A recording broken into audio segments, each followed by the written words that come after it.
Assalamualaikum warahmatullahi wabarakatuh. Semangat pagi, pagi, pagi, pagi, semangat. Apa kabarnya pagi hari ini teman-teman? Semoga teman-teman dalam keadaan sehat walafiat ya, dan selalu dalam lindungan Allah Subhanahu wa taala. Amin amin ya robbal alamin. Nah, teman-teman, sebelum kita memulai pembelajaran, marilah kita sama-sama berdoa dengan membaca surah Al-Fatihah ya. Yuk kita membaca surah Al-Fatihah. A'udzu billahi minasyaitonir rajim. Bismillahirrahmanirrahim. Alhamdulillahi rabbil alamin. Arrahmanirrahim. Maliki yaumiddin. Iyyaka na'budu wa iyyaka nasta'in. Ihdinas siratal mustaqim. Siratal ladzina an'amta 'alaihim ghairil maghdubi 'alaihim waladdallin. Amin. Amin amin ya rabbal alamin. Alhamdulillah, kita sudah membaca surah Al-Fatihah. Semoga teman-teman dimudahkan oleh Allah dalam memahami pembelajaran hari ini. Nah, teman-teman, ketemu lagi sama Miss Ros. Hari ini kita akan belajar citizenship. Nah, kira-kira apa ya materinya? Oke, teman-teman, disimak terus ya videonya.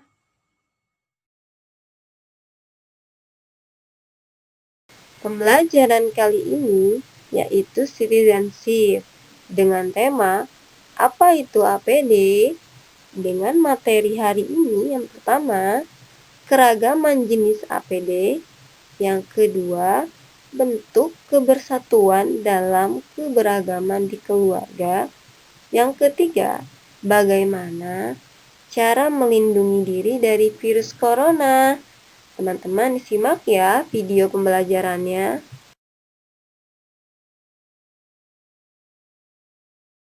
APD adalah alat pelindung diri yang digunakan agar menjaga dan mencegah virus corona masuk ke tubuh kita.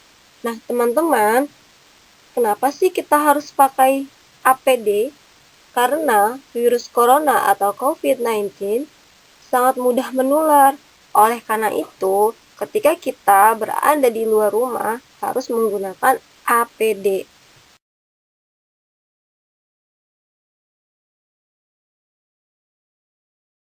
Untuk pembahasan pertama kita adalah keragaman APD.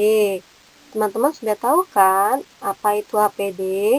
Di sini ada beberapa jenis APD yang dapat teman-teman pakai sesuai dengan kebutuhan.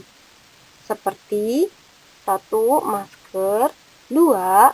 Face shield, 3. Sarung tangan, 4. Hand sanitizer, 5. Sabun. Dan untuk penjelasan berikutnya tentang kelima jenis APD ini ada di slide berikutnya ya teman-teman.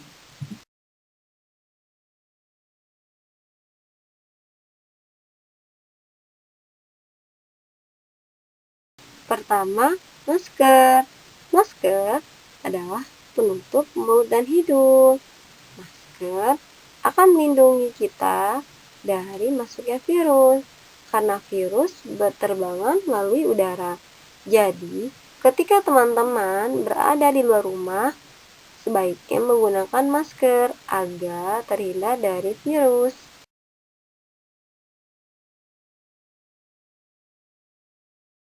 Yang kedua, face shield. Face shield adalah penutup wajah seperti perisai yang terbuat dari plastik transparan. Alat ini melindungi seluruh bagian wajah seperti mata, hidung, dan mulut.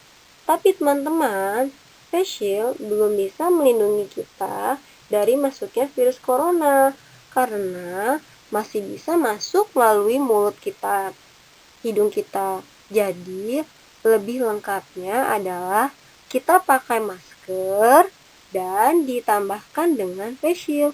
baru itu sempurna.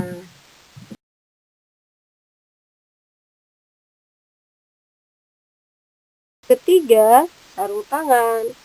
Sarung tangan adalah pelindung tangan.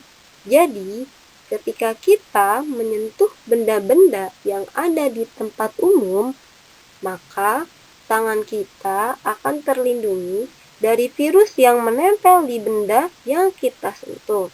Dan teman-teman, jika teman-teman ketika di luar rumah tidak menggunakan sarung tangan, maka sebaiknya tidak menyentuh benda-benda yang di tempat umum agar tangan kita terhindar dari virus.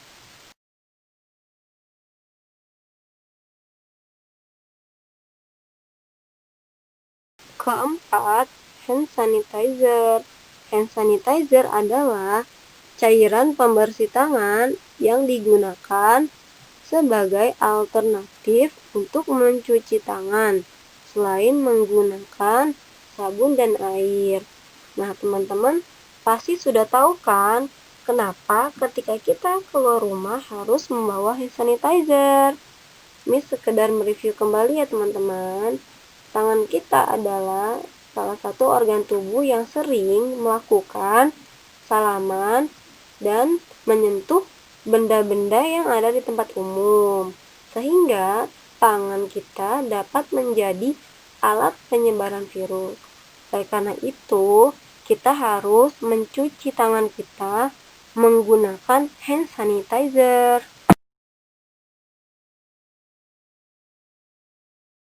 Kelima, sabun. Sabun adalah salah satu alat pembersih.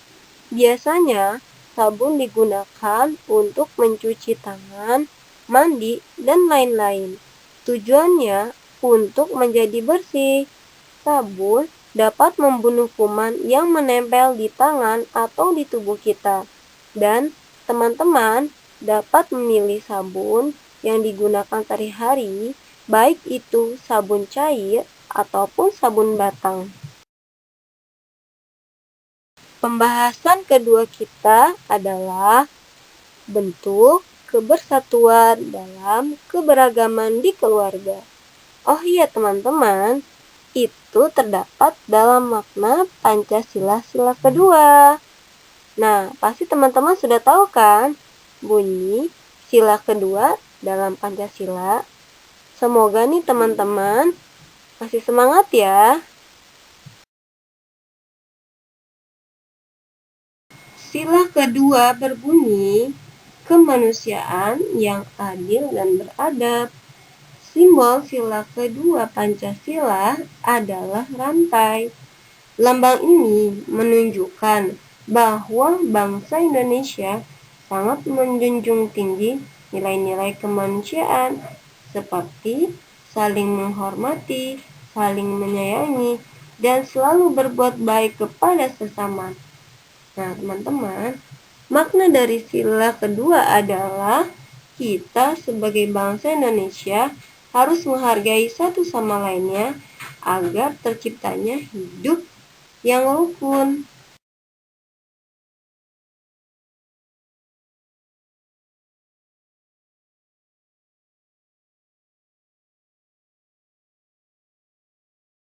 Agar terjalinnya hubungan kebersatuan dalam keberagaman di keluarga adalah kita harus yang pertama menghormati hak orang lain. Contohnya, kita mempunyai hak untuk mendapatkan hiburan, salah satunya dengan menonton acara televisi. Namun, jika kakak atau adikmu sedang butuh waktu untuk berkonsentrasi atau sedang belajar, kita harus menghormatinya dengan mengecilkan volume suara televisi. Yang kedua, bertindak adil. Contohnya, jika ibu membelikan buah untuk kakak dan adik, adik tidak boleh menghabiskan buah yang ditinggalkan untuk kakak karena adik sudah mendapatkan bagiannya. Yang ketiga, selalu bersikap sopan dan santun. Contohnya, kita tidak boleh berkata kasar kepada orang tua kita karena orang tua kita sudah membesarkan kita dari kita kecil dan memberikan kasih sayang kepada kita. Yang keempat, saling menghargai pendapat. Contohnya, adik menyukai baju warna kuning, sedangkan kakak menyukai baju warna biru. Kakak tidak boleh memaksakan pendapatnya kepada adik untuk menyukai baju warna biru. Nah, jadi teman-teman, kita harus saling menjaga kebersatuan dalam keberagaman di keluarga kita agar terjalinnya hidup yang rukun.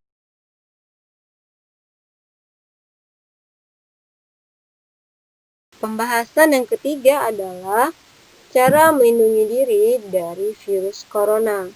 Yang pertama, gunakan masker saat keluar rumah. Nah, teman-teman, virus corona yang menyerang saluran pernapasan dan penyebarannya bisa melalui udara, dapat dicegah dengan menggunakan masker untuk menutupi hidung dan mulut. Maka dari itu, pastikan teman-teman menggunakan masker ya saat keluar rumah. Yang kedua, gunakan tisu ketika bersin atau batuk. Nah, teman-teman, ini membantu mencegah penyebaran virus dengan menutup hidung dan mulut menggunakan tisu. Virus yang menempel di tisu dapat segera dibuang dan tidak menempel di tangan kita, sehingga tangan kita tidak terkena virus.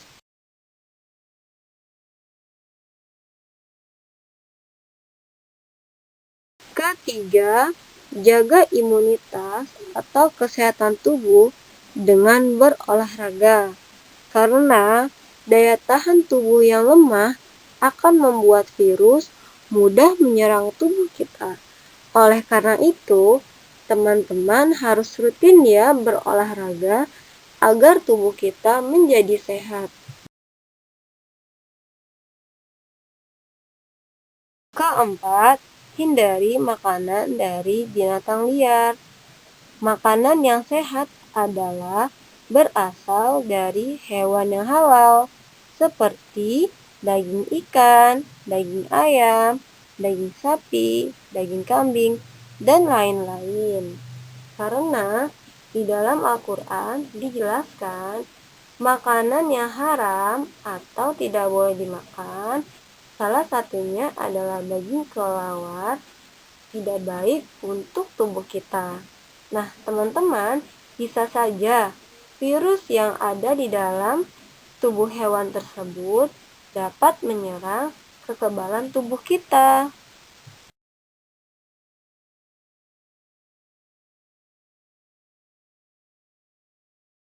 Kelima, menjaga kebersihan tangan. Membiasakan diri untuk selalu mencuci tangan setelah melakukan kegiatan akan menjaga tubuh kita dari penyebaran virus. Karena biasanya kita sering lupa apa saja yang kita pegang. Misalnya bersalaman dengan orang lain, memegang benda-benda di sekitaran umum seperti tangga, pintu, dan lain sebagainya, serta memegang mainan. Maka dari itu, setelah melakukan hal tersebut, kita harus mencuci tangan agar terhindar dari virus. Nah, teman-teman bisa menggunakan dua pilihan antara sabun cair dan sabun batang. Kedua-duanya baik untuk kesehatan tubuh kita.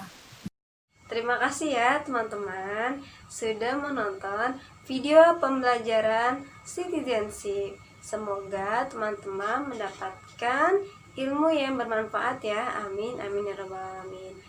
Marilah kita ucapkan dengan mengucap lafaz hamdalah. Alhamdulillahirabbil alamin. Nah, teman-teman, tantangan tugasnya dikerjakan ya. Miss tunggu ya tantangan tugasnya. Tetap semangat teman-teman. Wassalamualaikum warahmatullahi wabarakatuh.